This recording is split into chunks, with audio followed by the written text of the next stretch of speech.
If you're over 60, what I'm about to share could change your life in the next 15 minutes.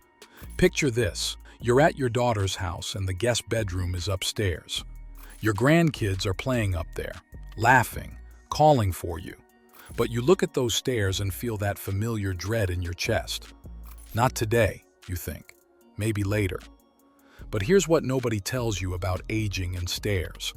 A groundbreaking study funded by the U.S. National Institutes of Health followed over 1,600 sedentary seniors just like you, from universities including Stanford, Yale, and Northwestern. What they discovered changed everything we thought we knew about mobility and aging. The seniors who maintained their ability to climb stairs easily weren't just lucky. They weren't blessed with good genes. They had one thing the others didn't: structured physical activity that targeted specific movement patterns.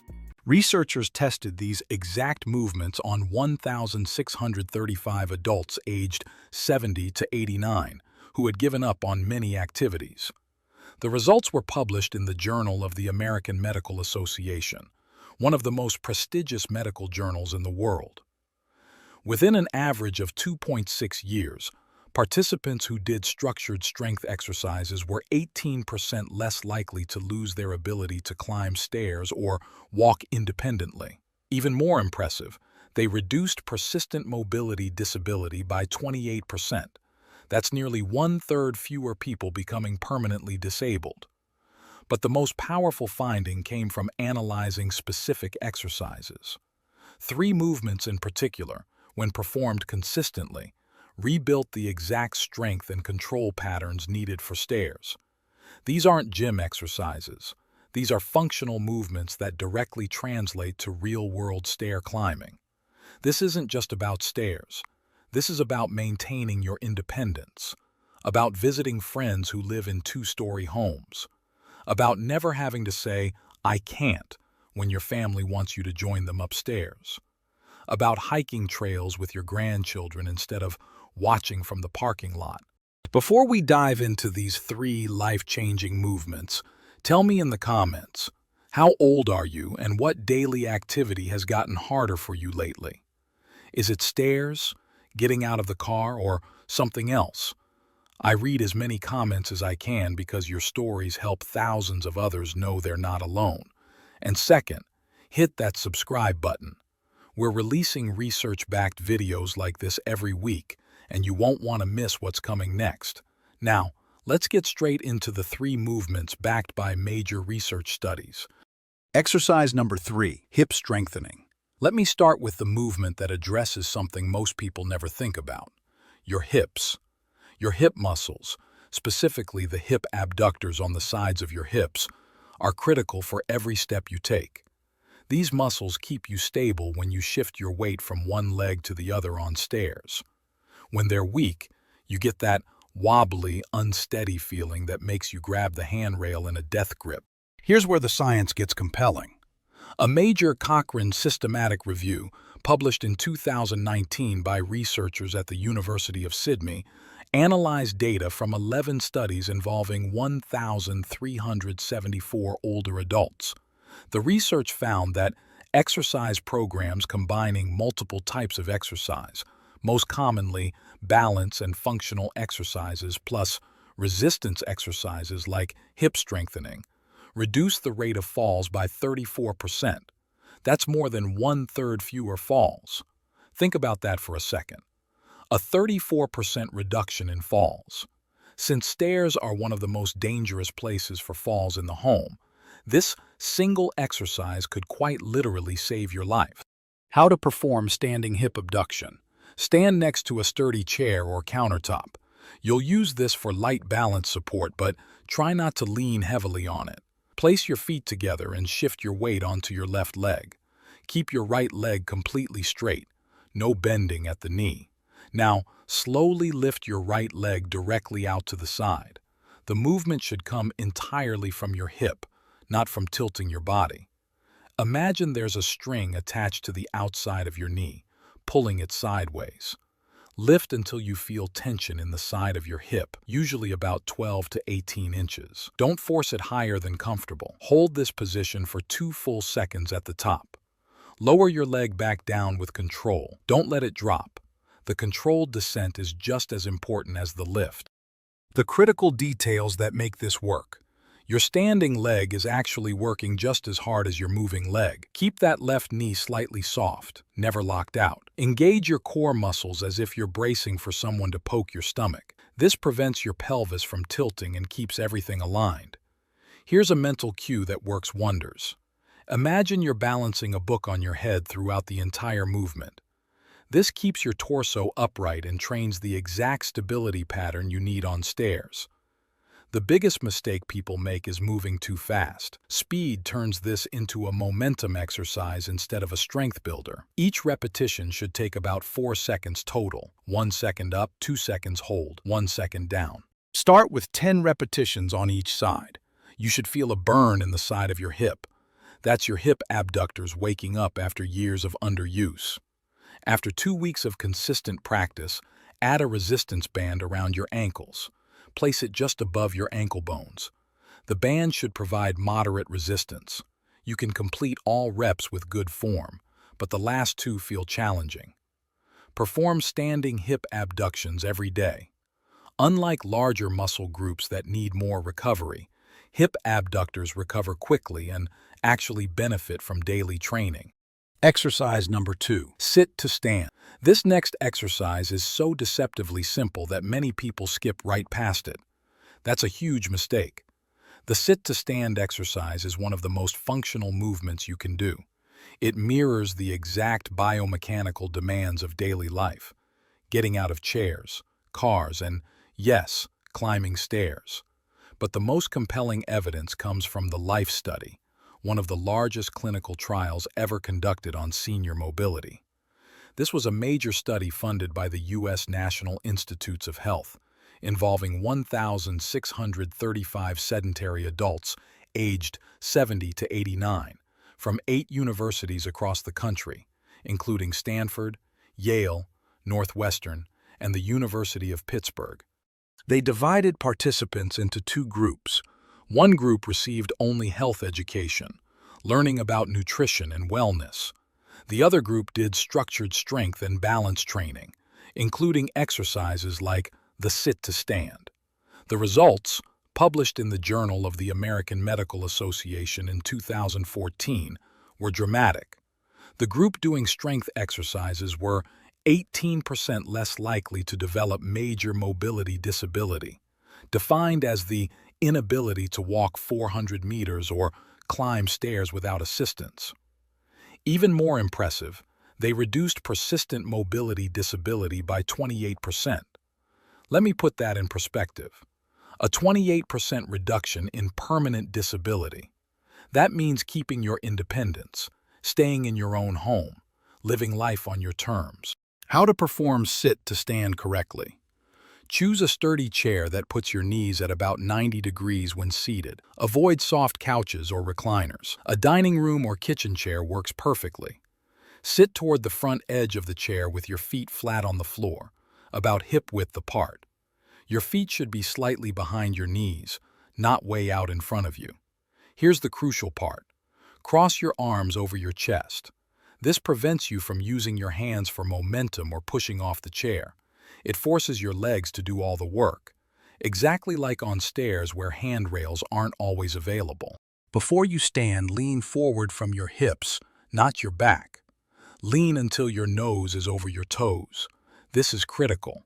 This forward lean shifts your center of mass over your feet, making the movement more efficient and building the right movement pattern. Now, drive through your heels to stand. Push the floor away from you. Stand all the way up until your hips and knees are fully straight. Pause for half a second at the top. Then, lower back down with control. Don't plop down. The controlled descent trains the same muscles you use walking downstairs. Your muscles work eccentrically, lengthening while contracting, which is exactly the type of strength that deteriorates first with age. The secret details that multiply your results. Your breathing pattern affects your power output more than you might think. Exhale forcefully as you stand up. This activates your core and increases your force production by up to 15%, according to sports science research. Inhale as you lower back down. This rhythmic breathing also helps prevent blood pressure spikes. Keep your chest proud and lifted throughout the entire movement. Slouching reduces your power and puts unnecessary stress on your knees. Imagine there's a string attached to your breastbone, pulling you up toward the ceiling. Keep your weight in your heels, not your toes. Your toes should stay relaxed enough that you could wiggle them if you wanted to. This heel-dominant pattern is exactly what you need for powerful stair climbing. Begin with 3 sets of 8 repetitions, with 60 seconds of rest between sets. After 1 week, increase to 10 repetitions per set. By week 3, aim for 12 to 15 repetitions per set. Once you can easily do 15 repetitions with good form, it's time to progress. You have 2 options. First, use a lower chair. This increases the difficulty by requiring more range of motion and strength. Second, add a pause at the bottom position. Sit down, pause for 2 full seconds, then stand back up without any bounce or momentum. Research from the National Institute on Aging found that people who progressed to a 2-second pause at the bottom improved their stair climbing power by an additional 31%. That pause eliminates momentum and forces your muscles to work from a dead stop, just like starting from the bottom of a staircase. Perform sit-to-stands every other day. Your muscles need recovery time between sessions to build strength effectively. Exercise number 1. Heel raises with holds, the game changer. This is it, the movement with some of the most impressive research results for stair climbing ability. Your calf muscles, specifically the soleus and gastrocnemius, provide a massive amount of the power you need for climbing stairs. Every time you push off from one step to lift yourself to the next, your calves are doing the heavy lifting. But it's not just about calf strength. It's about calf power endurance with precise control. Your calves need to fire repeatedly, powerfully, without fatiguing. A study published in the Journal of Geriatric Physical Therapy examined 42 older women, splitting them into a training group and a control group. The training group did a 12-week resistance training program focusing specifically on calf strengthening. The results were remarkable. The training group showed a 31% improvement in stair climbing power. Their calves became dramatically stronger, making every step upward easier. Additionally, they increased the number of heel raises they could perform by 15%, showing that their endurance had improved alongside their strength. But perhaps the most compelling research comes from Harvard Medical School. Researchers led by Dr. Jonathan Bean studied 45 community-dwelling adults aged 65 and older who participated in a 12-week weighted stair climbing program. The results were striking. Participants achieved a 17% improvement in double leg press peak power and a 12% improvement in stair climbing power from baseline. This research, published in the Journal of the American Geriatric Society, demonstrated that targeted training directly improves the specific movements needed for stairs. Stand with the balls of your feet on a step or sturdy platform, with your heels hanging off the edge. A bottom stair works perfectly. Hold onto a railing or countertop for balance, but don't pull yourself up with your arms. Your arms are just for stability. Start with both feet and rise up onto your toes as high as possible. The key is maximum height, not speed. Push up until you can't possibly go any higher. You should feel your calf muscles contracting intensely. At the very top, when you've reached your maximum height, hold this position for 3 full seconds. Count 1,000, 2,000, 3,000. This hold at peak contraction triggers specific adaptations in your type 2 muscle fibers. These are the power fibers you desperately need for stairs, but they decline rapidly with age unless specifically trained. Now comes the equally important part. Lower down slowly over 3 seconds. Control the descent. Don't drop. Lower until your heels drop slightly below the level of the step, feeling a stretch in your calves. This stretched position at the bottom is absolutely crucial.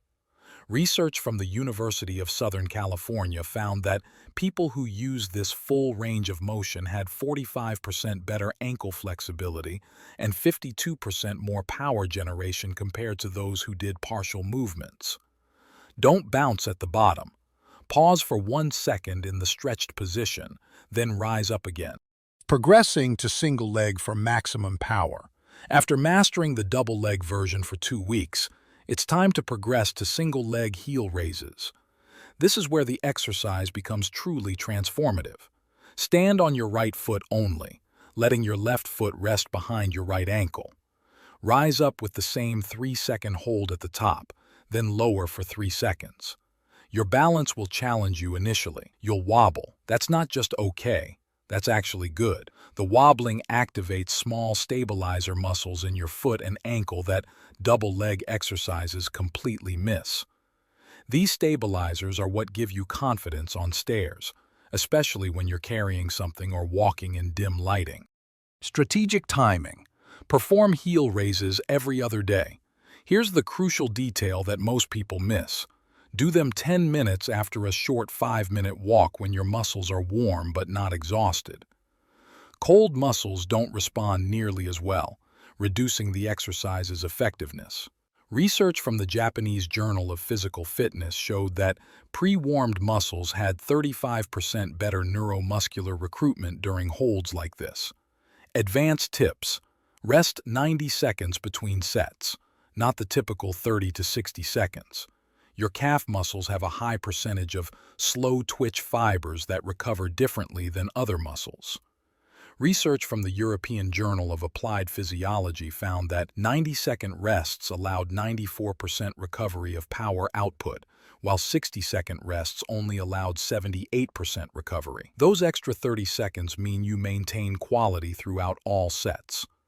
The remarkable thing about heel raises with holds is how quickly they produce noticeable results. Most participants in research studies reported feeling a difference on actual stairs within 10 to 14 days. By week 4, they were taking stairs faster without thinking about it. By week 12, many reported that stairs no longer felt like a challenge. These 3 exercises work synergistically, each addressing a different critical component of stair climbing ability. The heel raises provide explosive power with each push-off. Sit-to-stands build functional strength for the entire standing motion. Hip abductions ensure rock-solid stability so you never feel wobbly or uncertain. Together, they rebuild the complete movement pattern that makes stairs feel easy again. The total time investment is less than 20 minutes, 3 times per week. Compare that to the freedom of never worrying about stairs again. The freedom to visit anyone, go anywhere, accept any invitation without that moment of dread when you see stairs. The researchers who conducted the life study concluded with a powerful observation that should give every senior hope. Age-related decline in stair climbing ability isn't inevitable. It's reversible with the right targeted approach. These 3 exercises are that approach, proven by one of the largest and most rigorous scientific studies ever conducted on senior mobility, published in one of the world's most prestigious medical journals. Now I want to hear from you. When was the last time you climbed stairs without thinking about them first? Was it 5 years ago? 10 years ago? Or can you not even remember? And here's the real question. If these 3 exercises could get you back to that point in just 12 weeks, which one are you going to start with today? Share your thoughts in the comments below. Tell me which exercise resonated most with you, or share your own struggles with stairs. Your story might be exactly what someone else needs to hear to take that first step toward getting their mobility back. If you found this video helpful, hit that like button so more seniors can see this life-changing information. And subscribe to our channel because we release research-backed videos like this every single week, giving you science-proven strategies to stay strong, mobile, and independent for years to come.